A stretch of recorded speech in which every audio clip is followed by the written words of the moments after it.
अभी कल हम लोग आए और लोग भी आए होंगे कल। कोई कहीं से आया, कोई कहीं से आया। कल जब आए हैं हमारे साथी संत लोग बता रहे थे कि वहाँ प्रयागराज में बहुत मुश्किल से डिब्बे पर चढ़ पाए और चढ़ने के बाद भी बहुत मुश्किल से अपनी सीट तक पहुंच पाए। भीड़ इतनी ज्यादा थी कि टॉयलेट जाना भी मुश्किल था। तुमको मर्म न जानत के एक गाड़ी और आने वाली है जहाँ भीड़ नहीं होगी। वंदन है गुरुदेव, सबको अपनी सीट कंफर्म मिलेगी। गुरुदेव उस गाड़ी में कोई किसी सीट पर बैठ नहीं पाएगा, चढ़ने में भीड़ भी नहीं होगी। गुरु समान, लेकिन उस गाड़ी में चढ़ने के लिए हमारी कोई तैयारी भी तो नहीं है। गुरु समान चाहे रो करके चढ़े, चाहे हंस करके चढ़े। की करिए सेवा, हम लोग तुमको सुबह 6:30 बजे प्रयागराज की स्टेशन पर आ गए थे। तुमको 7 बजे गाड़ी आनी थी, 3 घंटे लेट आई। लेकिन हमें जिस गाड़ी में बैठना है वो गाड़ी 1 सेकंड भी लेट नहीं आएगी, बिल्कुल टाइम पर आएगी। सबको अपनी सीट मिलेगी, वो गाड़ी हमें वहां तक पहुंचा देगी।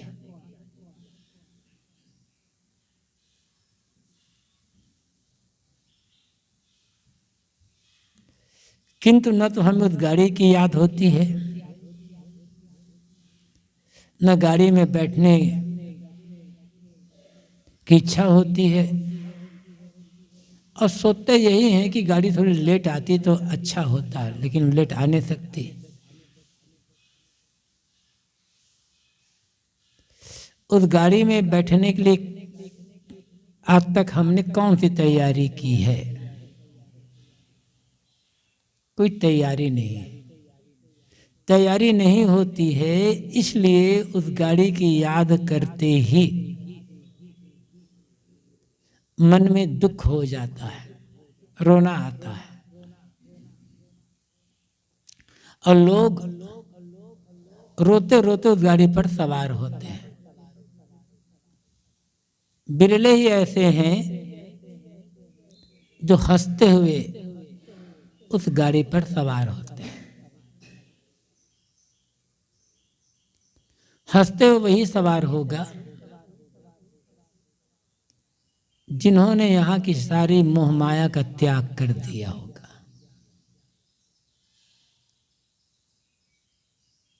और मोह माया छोड़ने का मन नहीं करता है। पकड़ने की आदत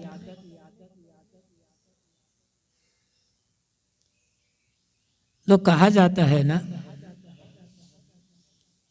मुट्ठी बांधे आए जगत में हाथ पसारे जाता। बच्चा जब पैदा होता है तो मुट्ठी बांध करके आता है।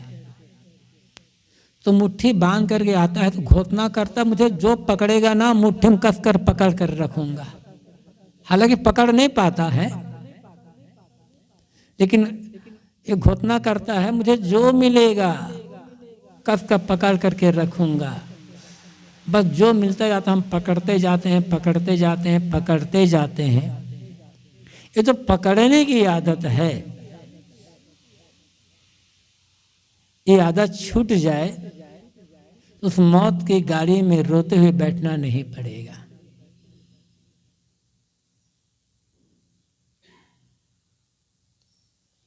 धर्म के नाम पर, अध्यात्म साधना के नाम पर जितने भी प्रकार के पूजा पाठ, नाम जप, हवन, तर्पण, कर्मकांड है या कुछ और भी है, सबका मूल उद्देश्य है उसी पकड़ को छोड़ना।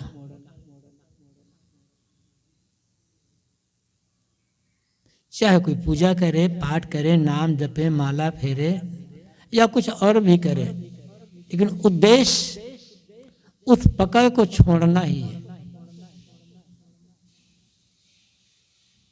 सब कुछ करते हैं हम, पकड़ छूटती नहीं है।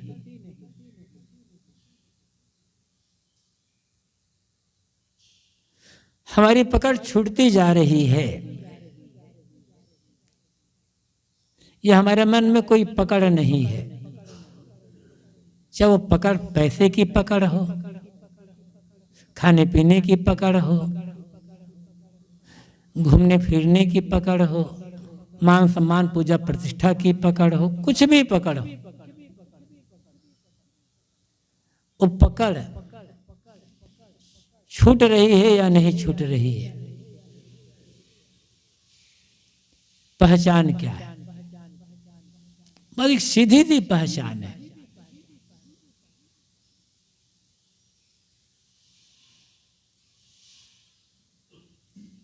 यदि हमें मन अनुकूल चीजें मिली, वो चीज कुछ भी हो सकती है, रुपया पैसा हो सकता है, मठ मकान हो सकता है, जमीन जायदाद हो सकती है, खाने पीने की चीजें हो सकती है, पूजा प्रतिष्ठा मान सम्मान हो सकते हैं, कुछ भी हो। हमें मन अनुकूल चीजें मिली या जो चीजें मिली है वो चीजें बढ़ गई, तो चीज के मिलने पर और बढ़ जाने पर यदि मन में हर्ष की लहर आ जाती है, एक उद्रेक उड़ता है हर्ष का, तो समझना होगा अभी पकड़ बहुत मजबूत है। हमें मन अनुकूल जो चीजें मिली है वो चीजें घट गई, कुछ प्रतिकूलता आगे, प्रतिकूल चीजें मिल गई, कुछ बाहरी घाटा हो गया, और घाटा होने पर शोक की लहर आई मन में, तो समझना भी पकड़ बहुत मजबूत है।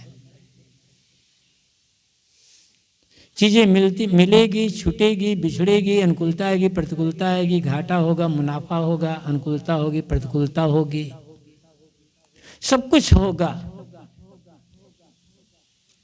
लेकिन हर्ष और शोक की लहर, हर शोक का उद्रेक मन में आता है, तो हमारी पकड़ की पहचान है। इस पकड़ को हम मोह कहें, माया कहें, आसक्ति कहें, आदत कहें, कुछ भी कह लें। मोह माया क्या है? पकड़। आदत आसक्ति क्या है? पकड़। इसी पकड़ को छोड़ना है, बाहर बंधन कुछ है नहीं। जो भी साधना है पकड़ छोड़ने के लिए।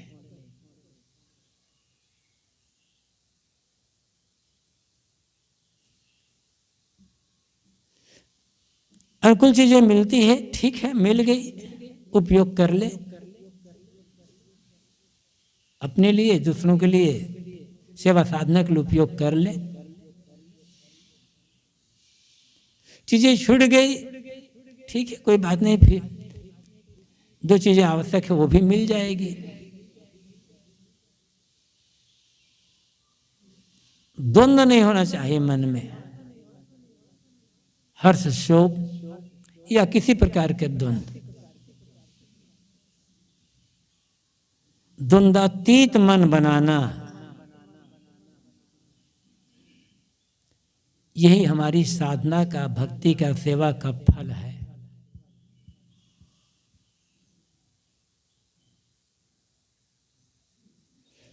आजकल में काल के गाल में समा जाना होगा। हम व्यवसाय करते हैं, काम धंधा, उसमें घाटा मुनाफा होता रहता है, लेकिन मौत का व्यवसाय बराबर चलता रहता है। महाभारत में यक्ष युधिष्ठिर का जो प्रश्नोत्तर है, उसमें यक्ष ने पूछा है युधिष्ठिर से, वार्ता क्या है? वार्ता का अर्थ होता है समान रूप से बातचीत, लेकिन वार्ता का संस्कृत के अनुसार से अर्थ होता है व्यवसाय, धंधा। तो वार्ता क्या है, व्यवसाय, धंधा क्या है? तो युधिष्ठिर ने कहा है, अस्मिन् महामोह कटा है, सूर्य अग्नि न राति दिव्यंधने न मातर तो दर्वी परिघटने न भूतानि काला पश्चिति वार्ता। महामोह का कड़ाह है, सूर्य की आग है, रात्रि और दिन का ईंधन है, मातर तो दर्वी, मास और ऋतु की दर्वी करछुली है, काल परिघटने न उलट पुलट करके प्राणियों को भून रहा है। जब कुछ ऐसी बनाते हैं सब्जी को विशेष, तो बराबर उलटते पलटते हैं बड़े करछुली से।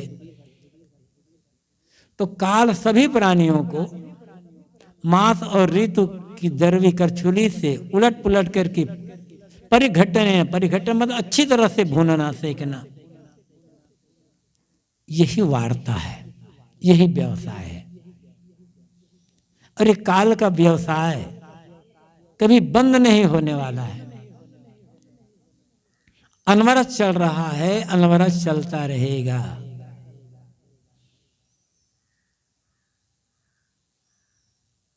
बस आजकल में काल हमें भी पीस लेगा। हमें पीसना मतलब ये शरीर,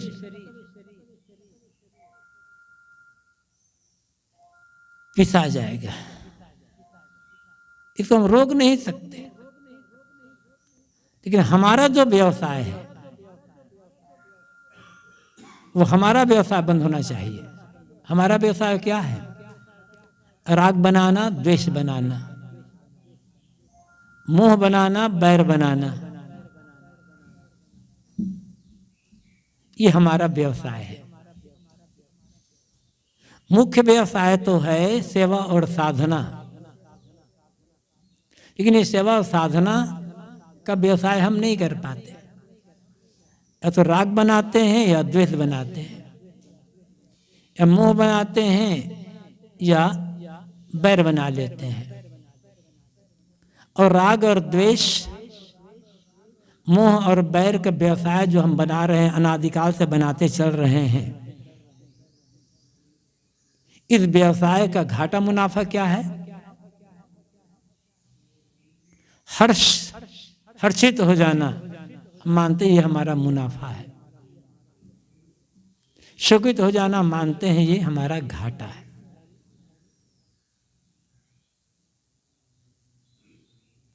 जितनी पकड़ होगी, दुनिया के प्रति जितना आकर्षण होगा, उतना हर्ष और शोक की द्वंद्व में परेशान होते रहना होगा। इसी को तो मिटाना है। सारी साधना राग और द्वेष से मुक्त होना। जैसी कहे करे पुंजो तैसी राग द्वेष निर्वार। अनुकूलता प्रति राग होता है, प्रतिकूलता प्रति द्वेष होता है। निश्चित है सेवा और साधना या कोई व्यवहार के काम अनुकूल वातावरण और अनुकूल लोगों के बीच में ही होता है। प्रतिकूलता में कठिनाइयां आती है।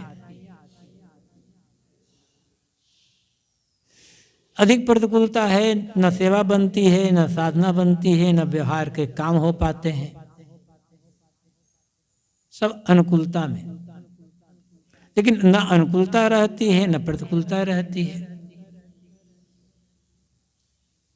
और अनुकूलता कब प्रतिकूलता में बदल जाएगी, प्रतिकूलता कब अनुकूलता में बदल जाएगी, हम कह नहीं सकते। हमारी सावधानी ये होनी चाहिए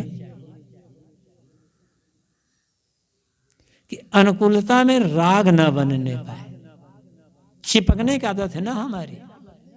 अनुकूल लोग मिले, चिपक गए। चिपकना पकड़ना ही है। प्रतिकूल लोग मिले, मन में क्लेश हो गया, दुख हो गए, ये भी पकड़ लिए, चिपक गए।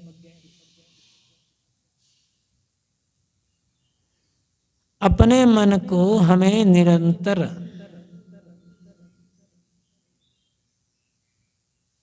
परखते रहना होगा कि कहाँ कहाँ किसके किसके लिए राग बन रहा है, किसके किसके लिए द्वेष बन रहा। और जीवन यात्रा ऐसी है, अनुकूल लोग मिलेंगे, प्रतिकूल लोग मिलेंगे, कहीं निंदा होगी, कहीं प्रशंसा होगी, सब कुछ। लेकिन हमें अपने मन को इससे ऊपर उठाना होगा। वो जो उदाहरण दिया गया है या महात्मा लोग देते हैं, बहुत बढ़िया उदाहरण है। हम देखते हैं, सीख नहीं ले पाते। हाथी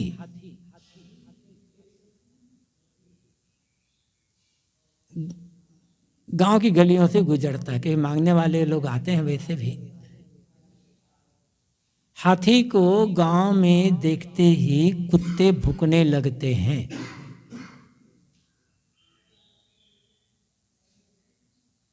लेकिन कभी हाथी लौटकर देखता नहीं है। उसे परवाह ही नहीं है कि कितने कुत्ते भौंक रहे हैं, क्यों भौंक रहे हैं, मुझे भौंक रहे हैं, किसके लिए भौंक रहे हैं। कभी हाथी कुत्तों को लौटकर देखता नहीं है। गांव गलियों से गुजरता है हाथी, लोग निकलते हैं, हाथी को प्रणाम करते हैं। कई लोग तो आरती भी करते हैं, गणेश जी का प्रतीक मान करके आरती करते हैं, फूल चढ़ाते हैं, प्रसाद खिलाते हैं हाथी को। हाथी पर जो लेके जाते उसको पैसे भी दे देते हैं। हाथी वहां भी नहीं रुकता कि यहाँ लोग मेरी पूजा कर रहे हैं, मुझे प्रसाद, मुझे कुछ खिला रहे हैं, मेरी आरती कर रहे हैं, मैं यहाँ रुक जाऊं। वो रुकता भी नहीं है।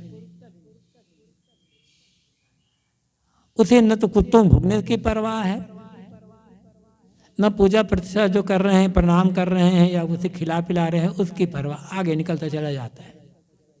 बस यही हमें करना है। कितने लोग निंदा कर रहे हैं, कैसी कैसी निंदा कर रहे हैं, क्या क्या कर रहे हैं, ये सोचे तो फिर आगे नहीं बढ़ पाएंगे।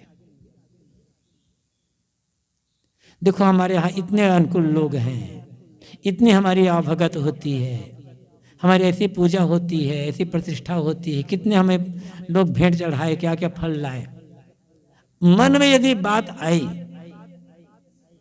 क्योंकि हम लोग यहाँ साधक लोग बैठे हुए हैं और साधक हम लोग कहीं भी जाते हैं, लोग पूजा करते हैं, सत्कार करते हैं, रुपया पैसा फल आदि चढ़ाते हैं।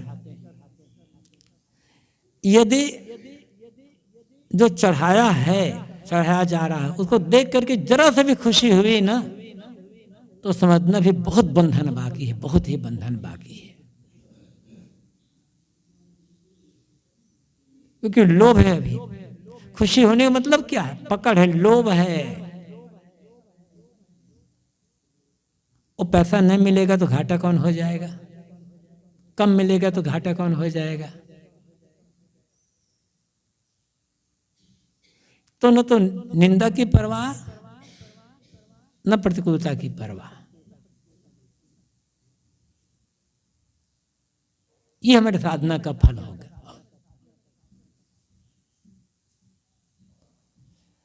और तो सीधी बात है,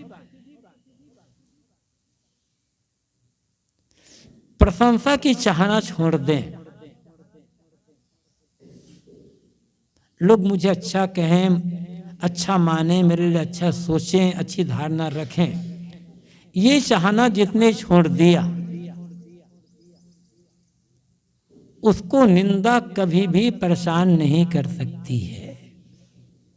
कितनी भी निंदा हो, कितनी भी निंदा हो, वो दुखी नहीं होगा। निंदा हमें दुख तब तक देती है जब तक प्रशंसा की भूख मन में बनी रहती है। प्रशंसा बड़ी प्यारी लगती है, और प्रशंसा मीठा जहर है। रोज थोड़ा थोड़ा किसी को जहर देते रहो तो क्या पता चलेगा नहीं। किसी को प्यार से, बड़े आदर के साथ रोज थोड़ा थोड़ा जहर देते रहो तो कोई आप पर अविश्वास नहीं करेगा कि इस व्यक्ति को इसने मार डाला। लोग कहेंगे भैया तो धीरे धीरे बीमार हो गया था, धीरे धीरे बीमारी में शरीर गल गया। लेकिन कारण क्या है? थोड़ा थोड़ा जहर रोज रोज दिया गया, वो कारण है। किसी को साधना से विचलित करना है तो रोज उसकी प्रशंसा करना शुरू करते चले जाओ। आप बड़े अच्छे साधक हैं, आप बड़े बहुत अच्छे प्रवक्ता हैं, आप बड़े भजन गाते हैं, बड़े बस प्रशंसा करते चले जाओ। 4-6 महीने में बेचारा साधना से विचलित हो जाएगा। ये बात समझ में नहीं आती हमारी।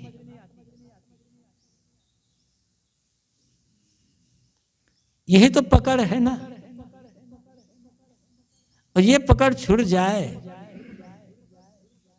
तो मौत की परवाह भी नहीं होगी, चिंता ही नहीं होगी। मौत हमें फिर दुख नहीं दे सकती। ये जो पकड़ छोड़ना है, हर्ष और शोक के द्वंद्व से ऊपर उठना है, यही तो जीते जी मरना है।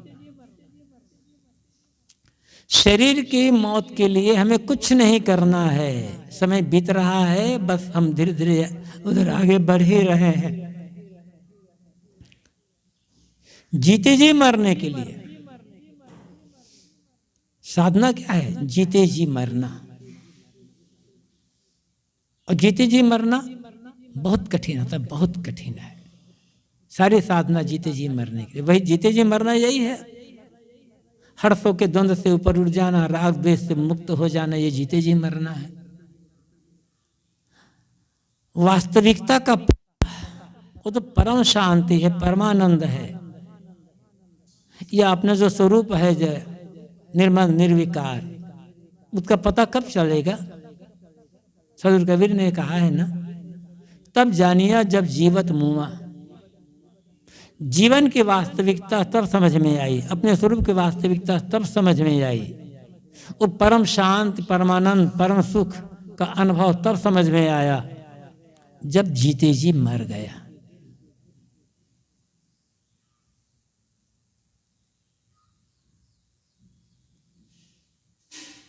साधना का परिणाम जीते जी मरना। वो भीड़ में समझ में नहीं आएगी बात, अकेले में समझ में आएगी। भीड़ तो प्रयोग स्थल है, यहाँ तो लोग बैठे हैं और अब हम बाहर जाते हैं, कोई निंदा करता है, कोई प्रशंसा करता है, वहां हम रोक नहीं सकते किसी को। अकेले में बैठ करके हमें सोचना चाहिए कि वहां जब गए था तो लोग मेरे बारे में ऐसे ऐसे गलत कह रहे थे, या लोग मेरे बारे में ऐसी अच्छी अच्छी बातें कर रहे थे, प्रशंसा कर रहे थे। उन बातों सुन करके मेरे अंदर क्या धारणा चल रही थी? मेरा मन के दुख सुख और दुख की लहर में था, पहले तो नहीं खा रहा था। ये हमें परखना होगा।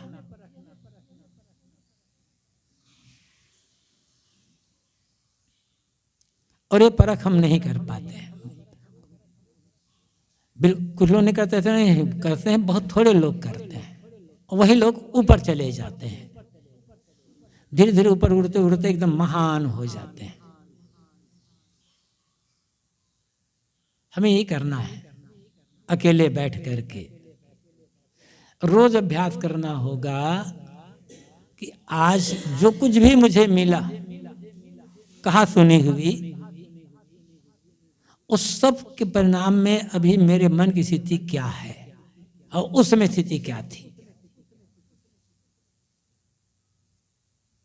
कितना हम निंदा प्रशंसा सुन करके अपने मन को शांत रख सके, निर्द्वंद स्थिति में पहुंच सके। निर्द्वंदता, सब तरह से निर्द्वंद हो जाना, बस जीते जी मुक्ति है। और जीते जी मुक्ति हो गई तब तो सदगुरु कबीर ने जो कहा है ना, जे मरने से जग डरे मेरो मन आनंद, कब मरियो कब पाइयो पुराण परमानंद, उस दशा का अनुभव करने के लिए जीते जी मरना होगा। साधना का फल है जीते जी मर जाना। ये साधु वेश हमारा जीते जी मरने के ही है ना। श्री विशाल साहब ने जो कहा है, वहां देह तेरी जीव चला, यहाँ जगत मन त्याग, सबसे रहे उदास हो मोक्ष पंथ में लाग। उसकी पहले की साखी है, मृतक चिन्ह सो जानिए गुरु को अपने को, पिंचिता भूमि से ना डिगे जो जग मृत्यु ले लेन। गुरु द्वारा साधक को साधुवेश के समय जो कफन और कौपिन, कफन ये कपड़ा, कौपिन लंगोटी, गुरु कफनी कौपिन, आप कहते हैं मुर्दे का लक्षण है, मुर्दे को उड़ाया जाता है कफन। चिता भूमि से ना डिगे जो तक मृत्यु ले ले। मुर्दा चिता से कभी डिगता नहीं है। मेरे हाथ जल रहे हैं, पैर जल रहे हैं, ये जल रहे हैं, पड़ा रहता है निश्चिंत। साहब कहते हैं बस तुम्हें भी ये चिता भूमि है, साधना का पथ चिता भूमि है, इससे डरना नहीं है। बस साहब ये कहते हैं, इसलिए सावधान करते हैं, वहां देह तेरी जीव चला, मुर्दा हो गया तो जीव शरीर से कच निकल गया, मुर्दा हो गया। तुम्हें क्या करना है, यहाँ से मन से मोह का त्याग, जगत मन त्याग, जगत से, जगत का मन से त्याग। तो जगत से मन से त्याग करते क्या है, मोह का त्याग, राग द्वेष का त्याग। सबसे रहे उदास हुए मोक्ष पंथ, सबसे उदास, तटस्थ, तटस्थता हमारी साधना की पहचान है। अनुकूल मिलेंगे, प्रतिकूल मिलेंगे, तटस्थता का मतलब ही है राग और द्वेष। सदगुरु कबीर ने जो कहा है, ना काहो से दोस्ती ना काहो से बैर, मतलब क्या है, तटस्थता, बाहर से भी भीतर से भी। बाहर हम पूरा तटस्थ नहीं होता, लेकिन भीतर से तो होना पड़ेगा। अब तटस्थ होने का अर्थ यह है हर शोक के द्वंद्व से ऊपर उठना। और तभी होगा जब किसी के लिए राग ना हो, किसी के लिए द्वेष ना हो। राग और द्वेष से ऊपर उठना ही जीती जी मरना है। और तब हमारी वास्तविकता हमें अनुभव होगा, तब हमारी साधना पूरी होगी। हमें यही काम करना है। और वो काम तभी, वो जो मौत की गाड़ी आने वाली है, कब आएगी कुछ पता भी नहीं है, लेकिन आएगी जरूर। उस गाड़ी के आने से पहले यदि हम अपने मन को राग द्वेष से ऊपर उठा सके तो हमें जीवन पाना, संत गुरुजनों की संग की कृपा मिलना, उनकी कृपा का मिलना, संत समाज में रहना, सब सार्थक हो जाएगा।